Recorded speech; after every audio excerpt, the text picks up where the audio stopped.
첫사랑은 그냥 지나가는 추억이라고 생각했습니다. 15년 전 대학에서 고백도 못하고 바라만 보다가 놓쳐버린 그 사람. 어느 늦은 밤 문득 그녀가 궁금해져서 SNS에 이름을 검색해 봤습니다. 생각보다 쉽게 찾을 수 있었습니다. 7살쯤 되어 보이는 아이와 함께 찍은 사진. 여전히 아름다운 그녀가 거기 있었어요. 망설이다가 메시지를 보냈습니다. 안녕, 나 기억나? 서울대학교 동창 박정민이야. 며칠 뒤 답장이 왔습니다. 세상에, 진짜 반가워. 사실 내 생각 많이 했어. 그 순간 가슴이 뛰었어요. 기적 같은 재회였습니다. 카페에서 만난 그녀는 여전히 예뻤지만 어딘가 지쳐 보였습니다. 졸업 후에 그 선배와 결혼했는데 미국으로 이민을 갔어. 그런데 교통사고로 남편을 잃었어. 아이가 겨우 4살 때였지. 그녀의 목소리가 떨렸습니다. 그 이후로 혼자 아이 키우면서 일하는 게 정말 버거웠어. 죽은 사람 진짜 많이 원망했었거든. 밤마다 아이를 재우고 나면 혼자 앉아서 많이 울었는데 지금은 아이가 이렇게 커서 그래도 한결 낫다. 그 말을 들으니 가슴이 아팠습니다. 이렇게 힘들어하는 그녀를 보고만 있을 수 없었어요. 15년 전에는 용기가 없어서 놓쳤지만 이번에는 달랐습니다. 그녀만 허락한다면 이번에는 그녀를 지켜주고 싶었고 더 이상 놓치고 싶지 않았습니다. 며칠 뒤 그녀의 아들을 만났습니다. 7살 된 건강하고 똑똑한 아이였어요. 안녕, 나는 엄마 친구야. 지훈이는 저를 보더니 활짝 웃었습니다. 아저씨 좋아요. 엄마가 웃어요. 그 순간 저는 확신했습니다. 이 모자를 지켜주고 싶다고. 이들에게 진짜 가족이 되어주고 싶다고. 그날 밤 그녀에게 메시지를 보냈어요. 나 진심으로 묻고 싶은 게 있어. 우리 진지하게 만나볼까? 나는 내가 좋고 그 아이도 내 아들처럼 키우고 싶어.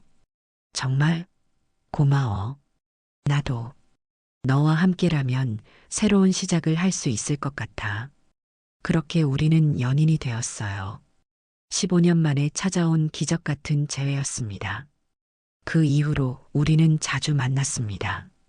명희와 시간을 보낼 때마다 마음이 편안했고 지훈이도 저를 점점 따르기 시작했습니다. 정민 아저씨, 오늘도 와요? 지훈이가 문 앞에서 기다리고 있을 때면 정말 가족이 된 것 같은 기분이었어요. 35살이 되도록 결혼을 미뤄왔지만 이제는 확신이 들었습니다. 군대도 갔다 오고 힘든 수련의 과정도 끝내고 이제 전문의로서 안정된 자리를 잡은 지금 명희와 지훈이를 영원히 지키고 싶었습니다. 3개월 정도 지났을 때 저는 더 이상 망설일 수 없었어요. 어느 날 저녁 지훈이를 재운 뒤 명희에게 말했습니다. 명희야, 우리 결혼하자. 그녀가 놀란 표정을 지었어요. 정민아, 갑자기, 갑작스럽긴 하지만 진심이야. 너를 사랑하고 지훈이도 내 아들로 키우고 싶어. 15년 만에 이렇게 다시 만난 것도 운명이잖아. 명희는 잠시 고민하다가 천천히 고개를 끄덕였습니다. 나도 너와 함께하고 싶어. 정말 고마워. 하지만 부모님께 말씀드렸을 때는 완전히 다른 반응이었어요. 뭐, 애 딸린 과부와 결혼한다고? 아버지의 목소리가 험악해졌습니다. 의대 나와서 군대까지 갔다 와서 수련의 과정 다 마치고 이제 전문의로 자리 잡았는데 왜 굳이 그런 여자를? 조건 좋은 집안 딸 얼마든지 있잖아. 어머니도 마찬가지였습니다. 정민아, 엄마 말 좀 들어라. 35살까지 공부하고 일만 하더니 이제 와서 그 여자. 전 남편 아이까지 데리고 온다며? 너 정말 정신이 있는 거냐? 부모님, 전 그 사람이 아니면 결혼 안 할 거예요. 이 미친 자식이. 병원에서도 인정받는 의사가 왜 그렇게 자기 값을 떨어뜨리냐고. 하지만 저는 물러서지 않았어요. 지훈이도 제 아들입니다. 명의가 아니라면 저는 평생 결혼 안 할 거예요. 결국 부모님은 마지못해 물러섰지만 결혼식에도 오지 않으셨습니다. 그래도 상관없었어요. 제가 선택한 길이니까요. 결혼 준비를 하면서 가장 중요한 문제가 하나 있었습니다. 지훈이의 입양 문제였어요. 지훈이를 정식으로 입양하고 싶어. 진짜 아빠가 되고 싶거든. 명희는 고마운 듯 미소를 지었습니다. 그런데 입양 절차가 복잡하다더라. 어떻게 해야 할지 모르겠어. 그때 명희가 말했어요. 내가 아는 상담사가 있어. 김재남 선생님이라고 입양 전문가야. 그분께 도움을 받으면 될 것 같은데? 저는 흔쾌히 동의했습니다. 빨리 지훈이의 진짜 아빠가 되고 싶었거든요. 김재남 상담사는 40대 중반쯤 되어 보이는 차분한 남자였습니다. 사무실도 깔끔하고 설명도 친절했어요. 친양자 입양을 추천드립니다. 전문의 선생님께서 이렇게 결심해 주시니 지훈이가 정말 행복할 거예요. 어떤 절차가 필요한가요? 상속권, 부양 의무 등 모든 면에서 친자와 똑같아집니다. 특히 의사 선생님 같은 경우에는 재산 관리 측면에서 더 신중하게 해야 하고요. 명희가 옆에서 고개를 끄덕였습니다. 그게 좋겠어. 지훈이를 위해서라도. 저도 당연히 동의했어요. 어차피 진짜 아들로 키울 건데 법적으로도 완전한 아들이 되는 게 맞다고 생각했습니다. 상담사는 모든 서류를 완벽하게 준비해 주었습니다. 전문의 선생님이시니까 재산 관련 서류도 정리하시는 게 좋습니다. 병원 지분, 부동산, 보험 등을 미리 정리해 두시는 게 좋아요. 상속 문제요? 친양자는 상속뿐만 아니라 서로를 돌볼 법적 의무가 생기는 거예요. 지훈이가 아프면 선생님이 보호자가 되고 나중에 선생님이 연로하시면 지훈이가 돌봄 의무를 지게 됩니다. 의사 선생님 같은 분들은 특히 이런 부분을 체계적으로 준비하셔야 하고요. 명희가 제 손을 잡으며 말했어요. 당신 혼자 모든 걸 짊어질 필요 없어. 우리 이제 가족이잖아. 서로 돌보는 거지. 그 말이 너무 고마웠습니다. 부모님께서 반대하시는 상황에서도 명희만은 제 편이었고 앞으로 함께 서로를 돌봐갈 가족이 생긴다는 게 든든했어요. 그래서 저는 기꺼이 모든 서류에 도장을 찍었습니다. 아파트 공동명의, 보험 수익자 변경, 병원 지분 관련 서류, 지훈이 이름으로 된 적금까지. 이제 정말 한 가족이네요. 김재남 상담사가 만족스러운 표정으로 말했어요. 축하드립니다. 전문의 선생님 가정에 정말 복이 올 거예요. 결혼식은 작지만 따뜻했습니다. 지훈이가 제 손을 잡고 이렇게 말했을 때 정말 세상을 다 가진 기분이었어요. 이제 정말 아빠예요? 그럼 넌 내 아들이야. 부모님은 끝내 오지 않으셨지만 저에게는 이 작은 가족이 전부였습니다. 35년을 살면서 이렇게 완벽한 순간은 처음이었어요. 하지만 몰랐습니다.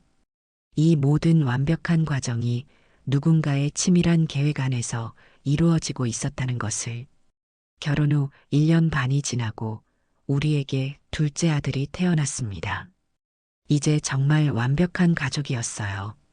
지훈이는 동생을 무척 예뻐했고 저도 두 아들을 키우는 재미에 푹 빠져 있었습니다. 명희는 회사에서 인정받는 직원이 되어 가끔 출장을 가야 했어요. 출장 갈 때마다 7살 지훈이와 갓 돌 지난 지민이 육아는 이모님과 제 몫이었습니다. 의사 일정을 조정해가면서 아이들을 돌봤어요. 여보, 다음 주에 부산 출장 가야 해. 2박 3일이야. 알았어. 아이들은 걱정하지 마. 그런데 그날 명희가 샤워하는 동안 명의 휴대폰에 문자가 왔습니다. 강원 설악펜션 예약 확인 11월 15일에서 17일 커플룸 예약 완료. 순간 가슴이 철렁했어요. 11월 15일. 바로 명희가 부산 출장 간다던 날짜였습니다. 출장을 펜션으로 간다고? 그것도 커플룸으로? 그날부터 의심이 시작됐습니다. 명희의 행동 하나하나가 이상하게 보였어요. 출장 준비를 하는 명희를 보니 평소보다 신경을 많이 쓰는 것 같았습니다. 새 속옷도 샀고 화장품도 새로 구입했더라고요. 출장인데 왜 이렇게 준비를 많이 해? 회사 사람들이랑 저녁 약속도 있고 중요한 미팅이라서. 하지만 뭔가 어색했어요. 아내는 회사 일이 바쁘다고 이번 달 내내 귀가 시간이 늦었습니다. 어느 날 밤 11시가 넘어도 명희가 집에 오지 않았어요. 지민이가 열이 나서 걱정되어 전화를 여러 번 했지만 받지 않았습니다. 열이 내린 지민이가 겨우 잠이 들고 답답한 마음에 담배를 피우러 아파트 앞 화단까지 나갔습니다.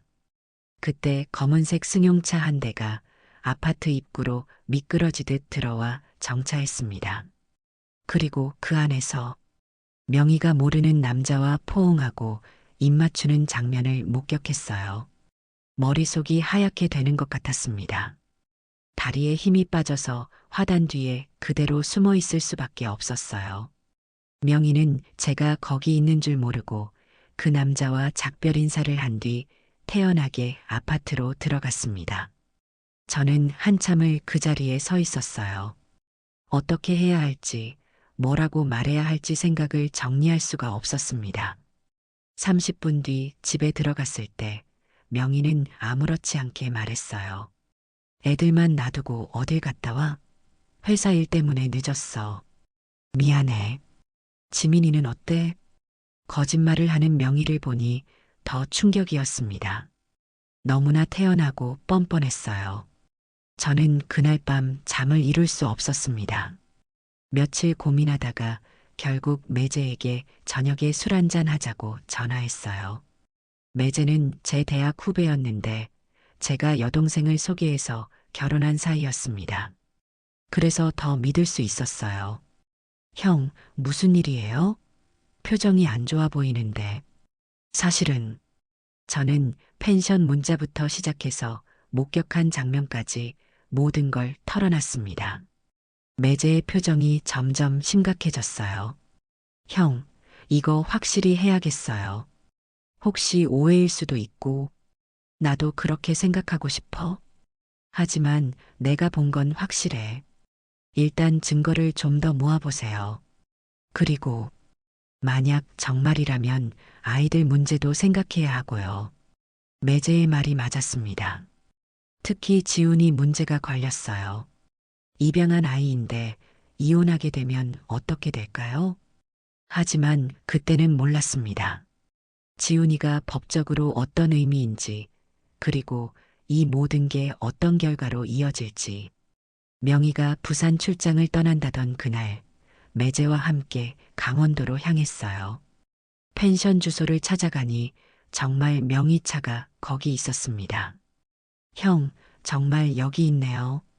부산 출장이라고 했는데. 매제가 망원 렌즈 카메라를 준비했고 저는 지역 경찰관에게 연락했습니다. 이런 경우 어떻게 해야 하나요? 현장 확인차 동행해 드릴 수 있어요. 정당한 절차로 해야 나중에 증거 능력도 인정받고요. 밤 11시쯤 경찰관과 함께 펜션 103호 앞으로 갔어요. 경찰입니다. 신고가 들어와서 확인차 왔습니다. 문 열어주세요. 방 안에서 당황하는 소리와 뭔가 정리하는 소음이 들렸습니다. 5분 정도 후 문이 열렸는데 명희와 모르는 남자가 급하게 옷을 정리한 채 나왔어요. 정민아? 명희는 머리카락 사이로 손가락을 넣어 정리를 하다 나와 눈이 마주쳤습니다. 명희는 그 순간 당황한 얼굴이 새하얗게 변했어요. 부산에 있어야 할 사람이 강원도 펜션에서 다른 남자와 함께 있었으니까요. 그 남자는 40대 중반쯤 되어 보이는 제법 인상이 좋은 사람이었습니다.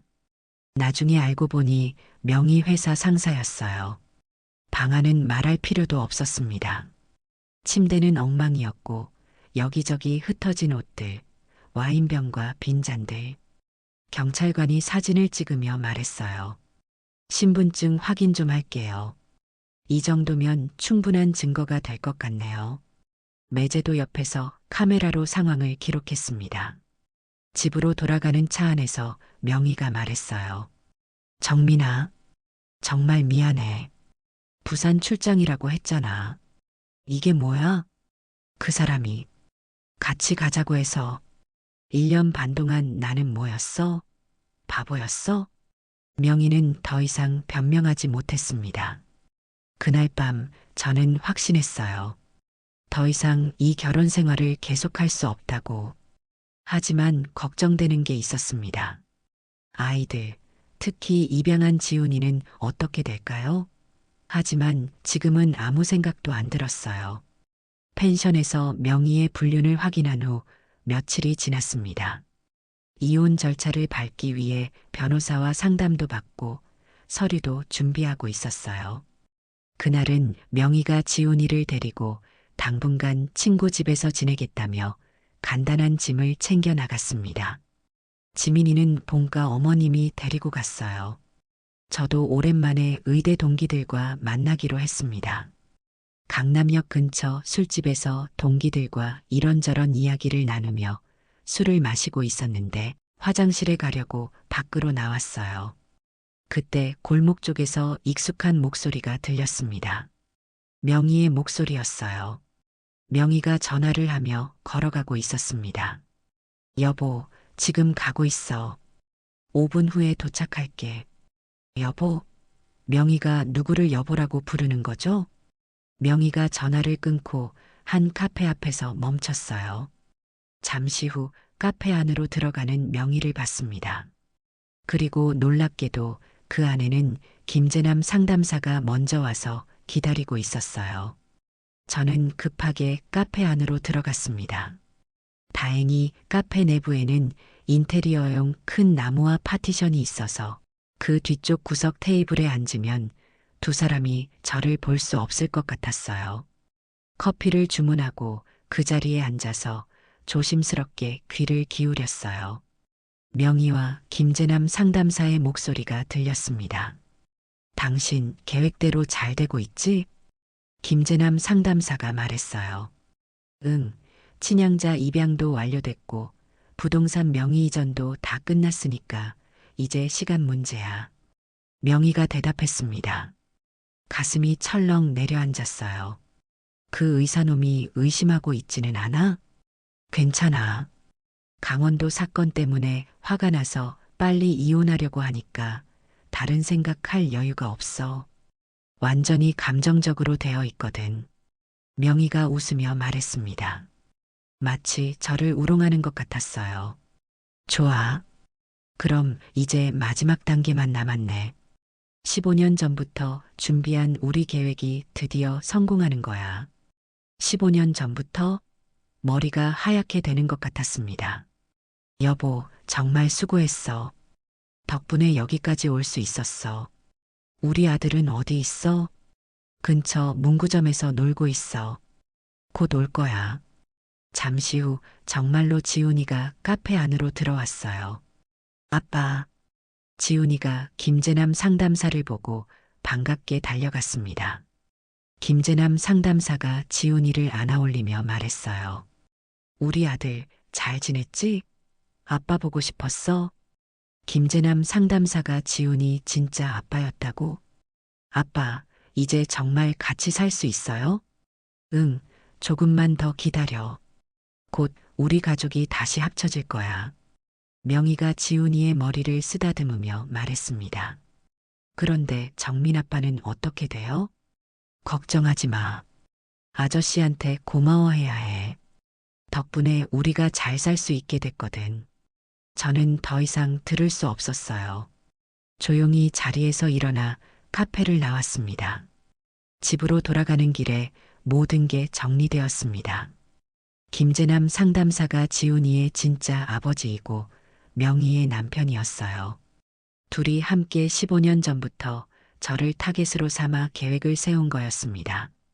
교통사고로 죽었다던 전 남편도 거짓말이었고 모든 게 저의 재산을 합법적으로 빼앗기 위한 완벽한 각본이었던 거였어요.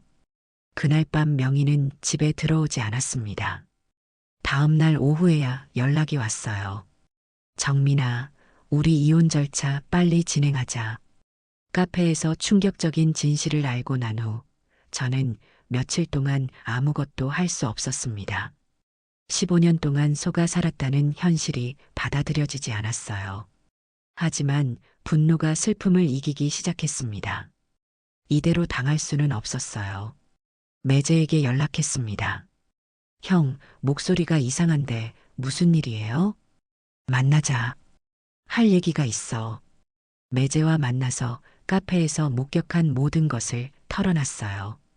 형, 이거 완전히 조직적인 사기잖아요. 15년 전부터 계획했다는 거예요? 그런 것 같아. 김재남이 지훈이 친아버지였어. 매제의 얼굴이 점점 심각해졌습니다. 형, 이거 그냥 넘어갈 문제가 아니에요. 일단 증거를 더 모아야 해요. 어떻게? 제가 아는 탐정 사무소가 있어요. 전문적으로 조사해보죠. 며칠 후 탐정에게서 연락이 왔어요. 의뢰인님, 조사 결과가 나왔습니다. 어떻게 됐나요? 김재남 씨와 한명희 씨는 실제 부부가 맞습니다. 그리고 더 충격적인 사실이 있어요. 탐정이 건넨 서류를 보고 경악했습니다. 이 부부는 전문적인 결혼 사기단입니다. 과거에도 몇 차례 비슷한 수법을 썼어요. 다른 피해자들도 있다는 뜻인가요?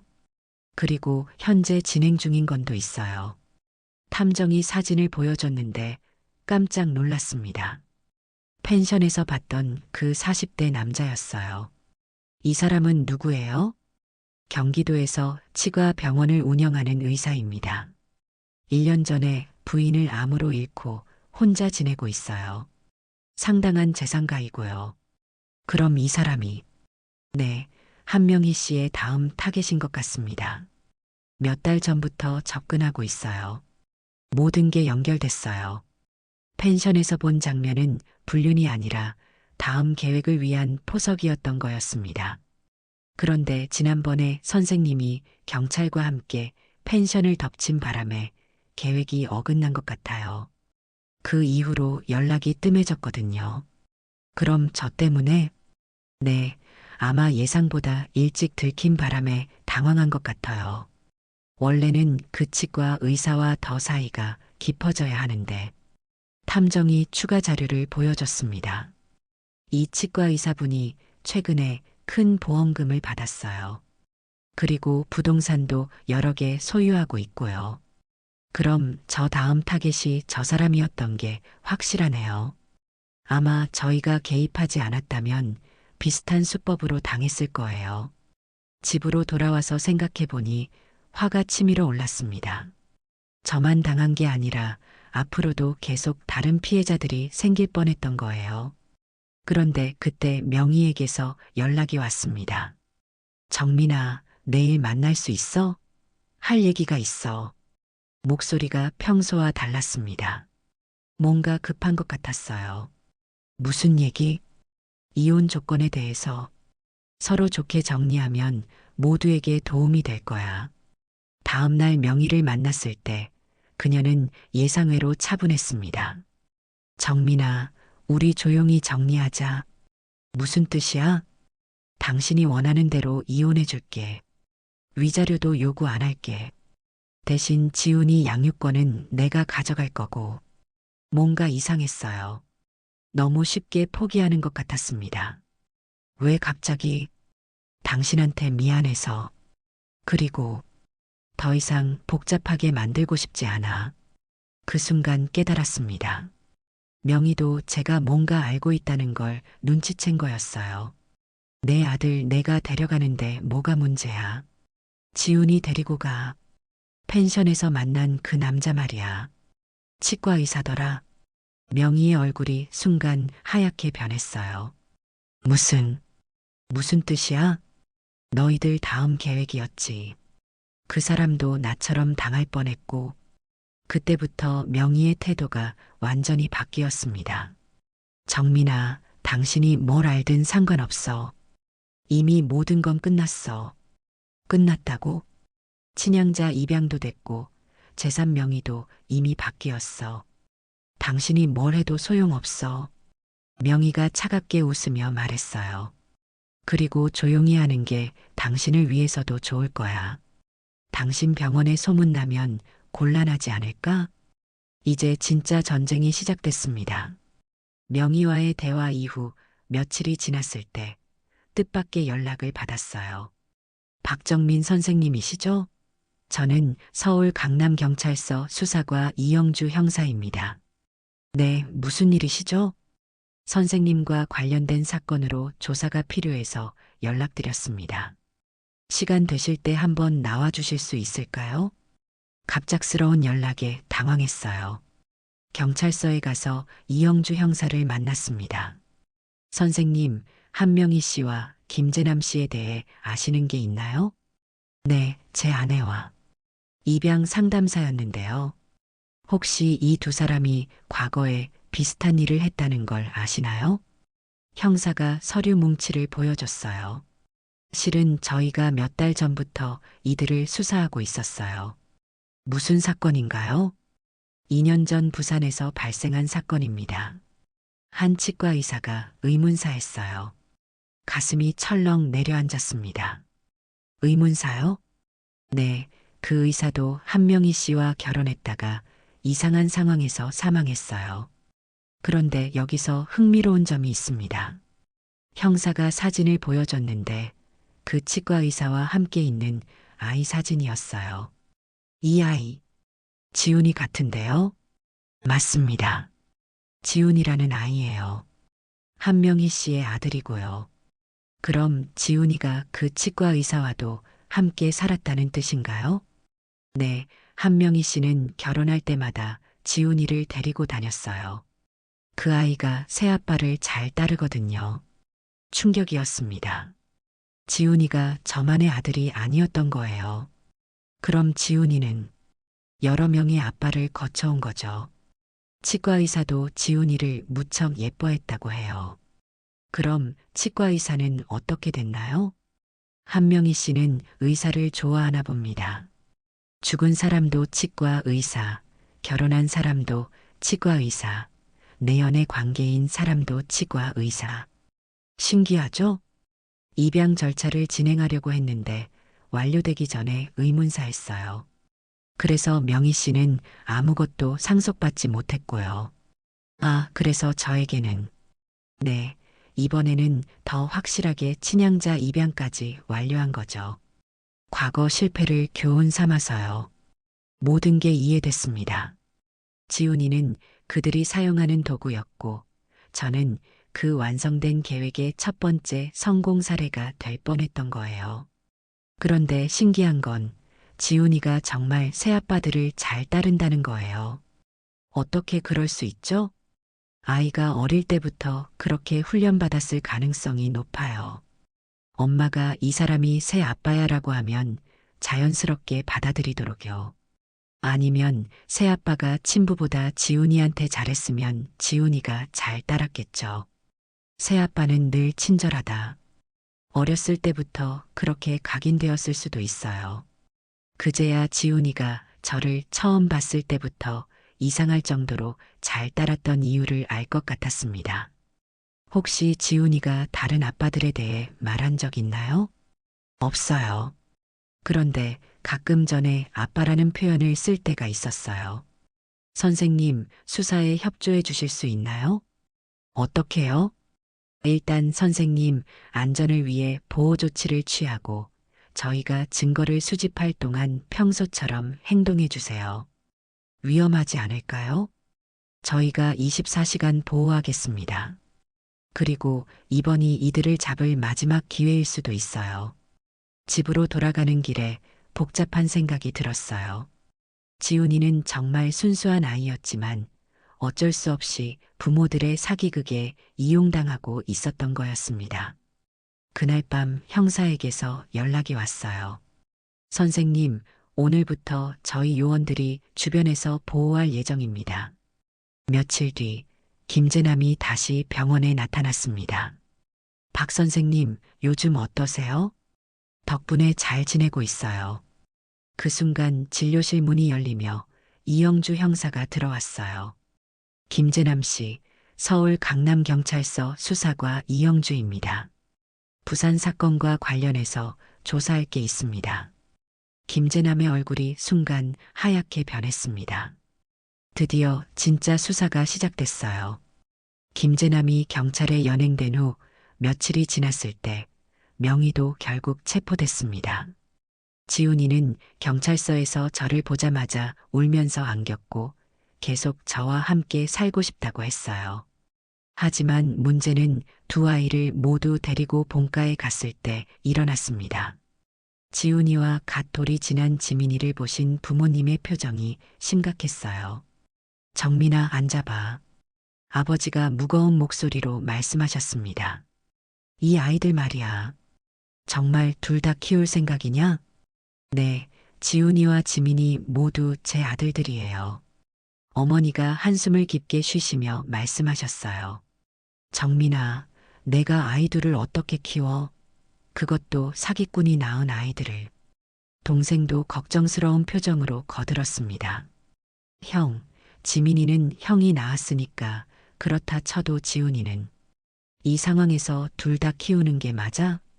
부모님은 더욱 강하게 반대하셨어요. 그 여자가 사기꾼이라는 게 알려지면 내 병원에도 안 좋을 텐데. 아이들은 잘못이 없어요. 잘못이 없긴 하지만 현실적으로 생각해봐. 35살 한창 나이 내가 갑자기 아이들을 혼자 키우는 아빠가 된다고? 세상 사람들이 뭐라고 생각하겠어. 난 애들 못 본다. 매제까지 나서서 말했습니다. 형님, 파양 같은 방법은 없나요? 그날 이후로 매제는 부모님과 함께 변호사를 만나러 갔어요. 선생님들, 친양자 입양은 파양이 거의 불가능합니다. 변호사의 설명을 들은 아버지가 당황하셨습니다. 그럼 어떻게 해야 하나? 이미 법적으로 친자 관계가 성립됐습니다.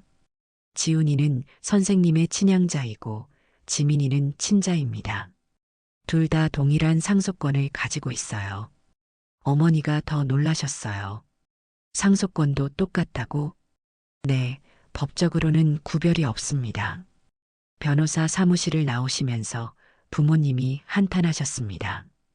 이게 무슨 일이야? 아들 하나 의사 만들어놨더니 사기꾼한테 당해서 애둘의 아빠가 되고 정민이 인생이 이렇게 꼬일 줄 누가 알았겠어. 동생도 걱정했어요. 형 재산도 나중에 다 그 아이들한테 가는 거네. 그래도 지민이는 형 친자식이긴 하지만 변호사와 상담을 마치고 돌아오신 어머니는 한 달을 넘게 방문을 걸어 잠그고 나오시지도 않았습니다. 이후 며칠간의 가족회의가 계속됐습니다. 하지만 결국 어쩔 수 없다는 결론에 도달했어요. 정민아, 법적으로 어쩔 수 없다면 우리가 도울 수밖에 없구나. 손주를 봐서가 아니라 내 아들을 살리기 위해서야. 아버지가 체념하듯 말씀하셨습니다. 어머니도 지훈이와 지민이를 보며 말씀하셨어요. 지훈아, 지민아, 이제 우리 손자들이구나. 지훈이가 환하게 웃으며 대답했습니다. 네, 할머니. 그런데 뜻밖에도 구치소에서 명의가 편지를 보내왔어요. 정민아, 이 편지를 읽고 있을 너에게 정말 미안해. 15년 동안 너를 속였고 너의 첫사랑을 이용해서 사기를 쳤어. 하지만 한 가지만은 믿어줘. 시간이 지나면서 너를 정말 좋아하게 됐어. 그리고 지훈이와 지민이를 키워주겠다고 해줘서 고마워. 사실 나보다 내가 훨씬 좋은 아빠야. 아이들이 너와 함께 자라는 게 가장 잘된 일인 것 같아. 미안하고 고마워. 명희. 편지를 읽고 나니 복잡한 감정이 들었습니다. 분노와 실망, 그리고 묘한 안도감까지. 그날 밤 지훈이가 제 방으로 와서 말했어요. 아빠, 지민이랑 저랑 계속 아빠랑 살 수 있어요? 당연하지. 너희들은 내 아들들이야. 정말 좋아요. 아빠가 제일 따뜻해요. 그렇게 저는 35살에 혼자 두 아들을 돌보는 아빠가 됐습니다. 명희와 김재남은 사기죄로 실형을 받았고, 과거 부산 사건도 재수사되어 추가 처벌을 받게 됐어요. 사기로 시작된 결혼이었지만 그 속에서 얻은 두 아들은 진짜 선물이었습니다. 지훈이는 여러 아빠를 거쳤지만 진짜 사랑을 선택했고, 지민이는 저에게 찾아온 아들이었습니다. 때로는 가장 큰 배신 속에서도 가장 소중한 것을 얻게 되는 법이니까요. 그리고 가족이란 혈연이 아니라 진정한 사랑으로 만들어지는 것이라는 걸 깨달았습니다. 오늘의 이야기 재미있게 들으셨나요? 다음에 더 흥미로운 이야기로 다시 만나요. 시청해 주셔서 감사합니다.